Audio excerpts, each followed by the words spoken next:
போகணும். மரித்த உடனே என்ன நடக்குங்கிறத வேதாகமத்தின் அடிப்படையில் 5 விஷயங்கள். எப்படி இன்னைக்கு மரித்தால், இப்போ ஒருத்தர் மரித்தால் என்ன நடக்கும், முதல் ஒரு ஆள் மரித்த உடனே என்ன நடக்கும். பிரசங்கி 12:7 என்ன செய்யும், மண்ணானது என்ன செய்யும், நம்ம உடம்பு மண்ணுக்குள் திரும்பும், ஆவி தேவனிடத்தில் திரும்பும். தெளிவாக பிரசங்கி சொல்றார். அப்ப தேவனிடத்தில் ஏன் திரும்புது அப்படின்னு சொன்னா, அந்த ஆவி ஏன் தேவனிடத்தில் போகுது அப்படின்னா, முதல் காரியம், ஆட்டுக்கோ மாட்டுக்கோ எந்தக்கோ தேவன் என்ன செய்யல, அவருடைய சுவாசத்தை ஊதலை. ஒரே ஒரு ஆளுக்கு தான் ஊதினார். யாருக்குன்னா மனிதனுக்கு. அப்ப அது யாருடைய சுவாசம்? அதனால தான் ஆட்டையோ மாட்டையோ அறுத்தா அது பாவம் இல்லை. ஆனால் மனுஷனுக்கு கழுத்த அறுத்தா என்னது, பாவம். அதனால தான் சொல்லியிருக்கு, காயின் ஆவேல கொலை செய்தவன் அதை பாவண்டான்ட்டார். இல்லாமல் எத்தனை கோழியை கொண்டாலும் சரி, எத்தனை ஆட்டை கொண்டாலும் சரி, அது பாவமா இருந்திருக்காது. அப்போ அவர் தந்த சுவாசம் யாருக்கு மட்டும்தான் இருக்குது, மனிதனுக்கு மட்டும்தான். அப்போ அதனால தான் இந்த ஆவி வந்து தேவனுடையது. அது பாவியோ நல்லவரோ மரித்த உடனேயே அந்த ஆவி எங்கே போயிடும். அதனால தான் இயேசு கிறிஸ்து சொன்னார், லூக்கா 23:46 வாசிங்க. இயேசு கிறிஸ்து மரித்த உடனே அவர் ஆவி எங்கே தான் போச்சு, பிதாவிடம் ஒப்படைக்கிறார். அப்போ அநேக வசனங்களை சொல்ல முடியும். நம்பர் 1 முதல் சம்பவம் என்னது, மரித்தவுடன் மரித்தவர்களுடைய ஆவிகள் போகக்கூடிய அந்த செகண்ட்லேயே தேவனிடம் போயிடும். அது பாவிகள் மற்ற அதாவது பாவம் செய்யாதவங்க பரிசுத்தவர்கள் அப்படிங்கிற டிஃபரெண்டாக இதுவரைக்கும் வேதாகமும் எங்கேயுமே சொல்லலை.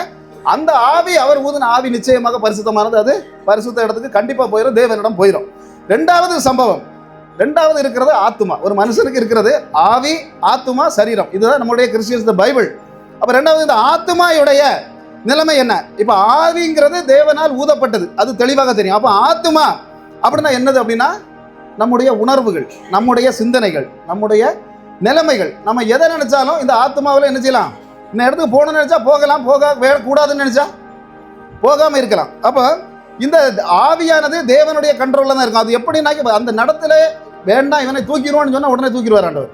ஆனா ஆத்மாங்கிறது நான் அவன்கிட்ட தந்துட்டார், அவன் மனுஷங்கிட்ட தந்துட்டாரு. அவன் விருப்பப்படி ஆத்மா எப்படி இருக்கிறியோ அதன்படி தான் உனக்கு பரலோகத்துல இல்ல நரகத்திலையா அப்படிங்கிற அந்த ஆத்துமா எப்படி செயல்படுகிறது அப்படிங்கிறதுனால தான் இந்த காரியங்கள். இந்த ஆவிக்கும் ஆத்மாவிக்கும் உள்ள வித்தியாசம் என்னன்னா, ஆவிங்கிறது தேவன் ஊதின ஒரு காரியம், ஆத்துமாங்கிறது நான். சிலவங்க சொல்லுவாங்க நான் தான் எல்லாம், என்னது ஒரு நாள் மயக்க பிடிச்சிட்டு எல்லாமே நான் தான் அப்படின்னு சொல்லி நானுங்கிற ஒரு விஷயம் தான். சுருக்கமா சொன்னா ஆத்துமாங்கிறது அதுதான், நம்முடைய சிந்தனை மண்டலம் தான் ஆத்துமா.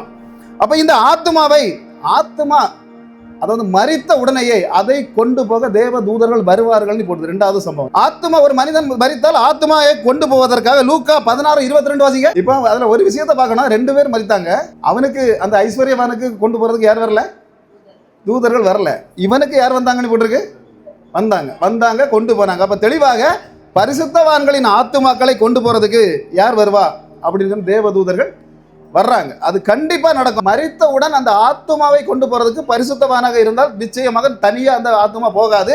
கொண்டு போறதுக்காக யார் வர்றா, தேவ தூதர்கள் வர்றாங்க. ஆனால் இந்த பாவிகளுடைய ஆத்துமாவை அவனை கொண்டு போனாங்க, கொண்டு அந்த இடத்துல போட்டாங்க, நீ போடல, அவன் டைரக்டாக இருட்டுக்குள்ள போகிறது. ரெண்டாவது சம்பவம். மூணாவது, இந்த ஆத்துமா போய் தங்கக்கூடிய இடம் எது, பரிசுத்தவான்களின் ஆத்துமா எங்க போய் தங்குகிறது அப்படின்னு கேட்டா மூணாவது சம்பவம் தெளிவா சொல்ல முடியும்.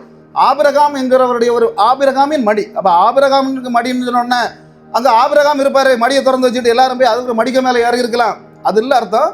ஆபிரகாம் மடிங்கிறதுக்கு வேதத்துல நிறைய எவிடன்ஸ் உண்டு. ஆபிரகாம் மடிங்கிறது ஒரு பரதேசு. ஆமா, 8 பரதேசு வேதத்துல சொல்லப்பட்டிருக்கு. அதுல ஒரு பரதேசு தான் இது ஆபிரகாமின் மடி.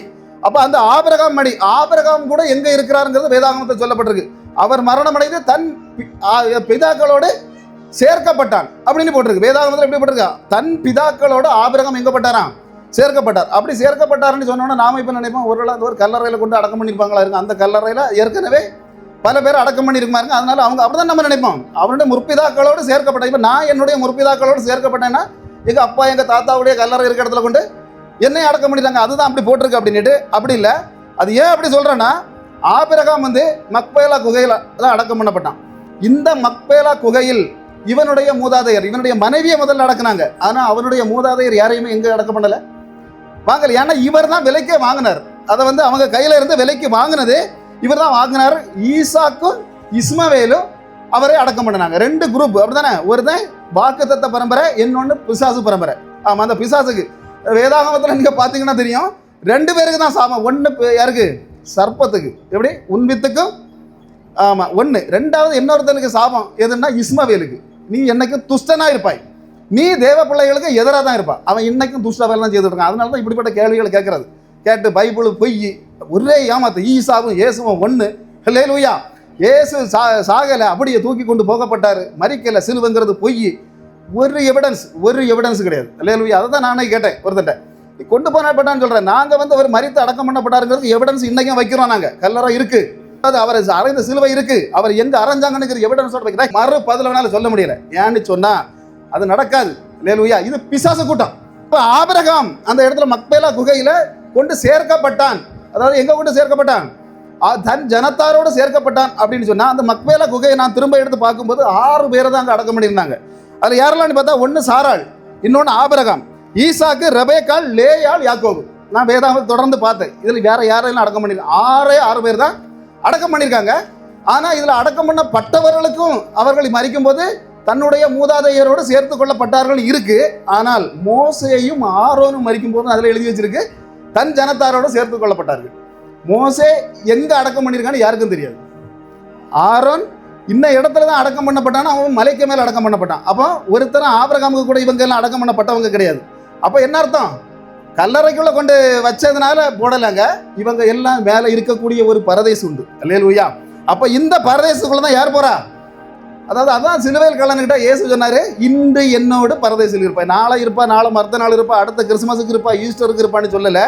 ஒற்றை வார்த்தை தான் சொன்னா, இன்று என்னோடு பரதேசில் இருப்பாய், பரலோகத்தில் இருப்பான்னு சொல்லலை, பரதேசில் இருப்பாய். அப்போ இந்த ஆத்துமாக்கள் இவங்க எல்லாருமே இப்போ இருக்கக்கூடிய நம்பர் 3 எங்கே தான்? ஆமாம், இங்கே போய் ஒரு பரதேசில் இருக்கிறாங்க. அடுத்தது 4வது சம்பவம் என்ன நடக்குது? உடனே என்ன நடக்குது? பாவிகளுடைய ஆத்துமாக்கள் எங்கே போகிறது? பாவிகளுடைய ஆத்துமாக்கள்னு ஒன்று அங்கே போட்டிருந்து அந்த ஐஸ்வர்யவான் என்ன செய்தான்? கிடந்து வேதனைப்பட்டு கொண்டிருந்தான். அதுதானே உடனே அதை சடனாக நடந்த சம்பவம், வேதனைக்குள்ளே போகிறான். அப்போ உடனே எல்லாரும் கேட்கலாம், இதுதான் நரகமா? அங்கே தீ எரியுமா? நரகமா? அது நரகம் இல்லை. அல்லேலூயா. இது இவங்களுடைய ஆத்மா எப்போ மரித்தாலும் அன்னையிலிருந்தே அவங்களுடைய ஆத்மா வேதனைக்குள்ளாக போகிறது. அதனால தான் திருவிருந்து ஆராதனையில் இந்த பிரசங்கத்தை நான் எடுத்தேன். அல்லேலூயா. பாவிகளாக இருந்தால் அவங்க போய் படுறது, அவன் ஐஸ்வர்யவான் என்ன மாதிரி தான் பாடுபட்டாங்கிறது நம்ம வாசித்திருக்கோம். அங்கே பாடுபட. ஆனால் என்னன்னா, இந்த நரகம் என்பது எப்போது திறக்கப்படுகிறது அப்படின்னா, வெளிப்படுத்தின விஷயம் 20:15 வாசிங்க. நியாய தீர்ப்பு கழிந்த பிறகுதான் இந்த நரகங்கிறது, நித்திய அக்கினிங்கிறது திறக்கப்படுகிறது. அப்போ ஆனால் அதுக்கு முன்னால இந்த பாவிகளின் ஆத்துமாக்கள் போய் சேரக்கூடியது பாதாளம். அதை சியோல்னு இங்கிலீஷில் சொல்லுவாங்க. அந்த இடத்துல தான் இவங்களுக்கு ஒரு நிம்மதி இல்லை. கடைசி வரைக்கும் நரகம் மாதிரி தான் இருக்கிறாங்க. அதுக்கு பிறகு திரும்ப வெளியே வராங்க. வரும்போது நியாய தீர்ப்படைந்து, ஆமாம், அதனால தான் லூக்கா 16வது அதிகாரத்தில் தெளிவாக அந்த ஐஸ்வர்யவானுடைய காரியங்கள் எல்லாம் சொல்லப்பட்டிருக்கிறது. சரி, 2 ஆத்மாக்களை பார்த்தோம்.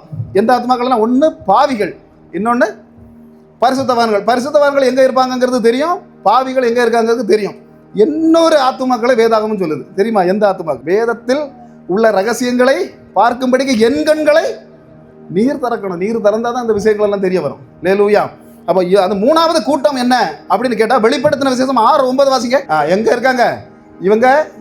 பரதேசிலையும் இல்லை, எங்கே இல்லை? பாதாளத்திலையும் இல்லை, பலிபீடத்துக்கு அடியில். பலிபீடங்கிறது தேவன் இருக்கக்கூடிய இடம். அதான் தேவன் சொன்னார், அநேக வாசஸ்தலங்கள் உண்டு, அதில் ஒரு வாசஸ்தலத்தை உங்களுக்காக ஆயத்தம் பண்ண போறேன்னு தேவன் சொல்லிட்டு போனார். இவங்க இருக்கிற இடம் எது போட்டிருக்கு? தெளிவாக போட்டிருக்கு, பலிபீடத்தின் அடியில் இருந்தார்கள். அப்போ பலிபீடத்தின் அடியில் இருந்தவங்க சும்மா சொல்லலை, சத்தம் போட்டு என்ன பண்ணிருக்காங்க?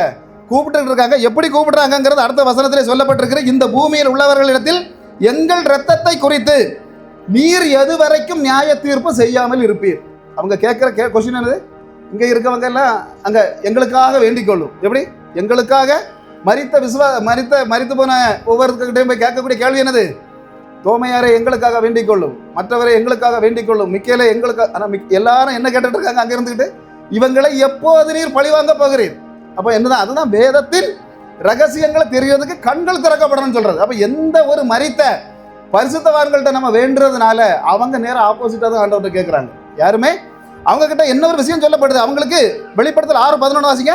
வெள்ளை அங்கிகள் கொடுக்கப்பட்டது. உங்களை போல சாக வேண்டிய ஆட்கள் என்ன இருக்காங்க. ஆனால் தெளிவாக வேதம் சொல்லுகிறது, பலிபீடத்து ரத்த சாட்சியை மறிச்சுட்டா நீ பலிபீடத்துக்கு அடியில் நிச்சயமாக போவானு அப்படின்னு சொல்றது. அந்த இடத்துல இவங்களுக்கு கிடைக்கக்கூடிய கிருபை என்னன்னா, தேவனோட பேசுறாங்க. அவங்க மற்றவங்க தேவனோட பேசுனாங்கன்னு போடல, இவர்கள் தேவனோட பேசி தேவனோட கொஸ்டின் கேட்குறாங்க.